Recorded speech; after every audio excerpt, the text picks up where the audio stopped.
হঠাৎ করে তোমার জীবনে একজন আসবে, সে তোমার কথা বলার সঙ্গী হবে, তোমার সব দুঃখ কষ্ট ভাগ করে নেবে, তোমাকে সাহস যোগাবে, তোমাকে ছোটোখাটো বিষয় যত্ন করবে, তোমার যত কষ্ট কথার মলম দিয়ে সারিয়ে তুলবে, তোমাকে রোদে পুড়তে শেখাবে, বৃষ্টিতে ভিজতে শেখাবে, দিনের পর দিন রাতের পর রাত তোমার সাথে কথা বলবে। সবচেয়ে বড় কথা, তোমাকে নতুন করে বাঁচতে শেখাবে। তখন তোমার মনে হবে, হ্যাঁ, এইরকমই একজনকে আমি চেয়েছিলাম। অনেক বছর অপেক্ষার পর আমি তাকে পেয়েছি। আমার পাশে আছে একজন।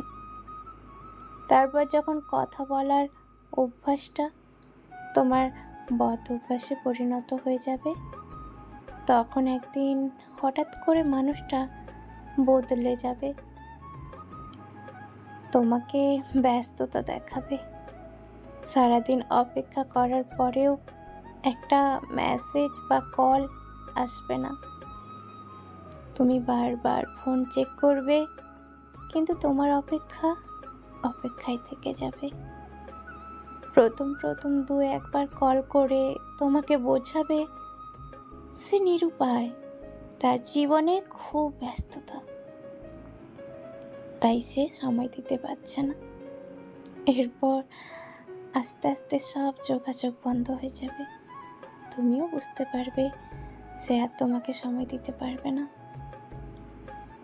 তাই তুমিও মেসেজ বা কল করে বিরক্তি করা বন্ধ করে দিবে। যে মানুষটির জন্য একদিন তুমি ডিপ্রেশন থেকে বেরিয়ে এসেছিলে, আবার সেই মানুষটির জন্যই তুমি আরও গভীর ডিপ্রেশনে চলে যাবে। তখন মনে হবে আগের তুমিটাই ভালো ছিলে, আগের একাকিত্বটাই ভালো ছিল। জীবনে একা থাকা খুব সহজ, কিন্তু জীবনে কেউ এসে চলে যাওয়ার যে একাকিত্ব, সেটা বড়ই কষ্টদায়ক।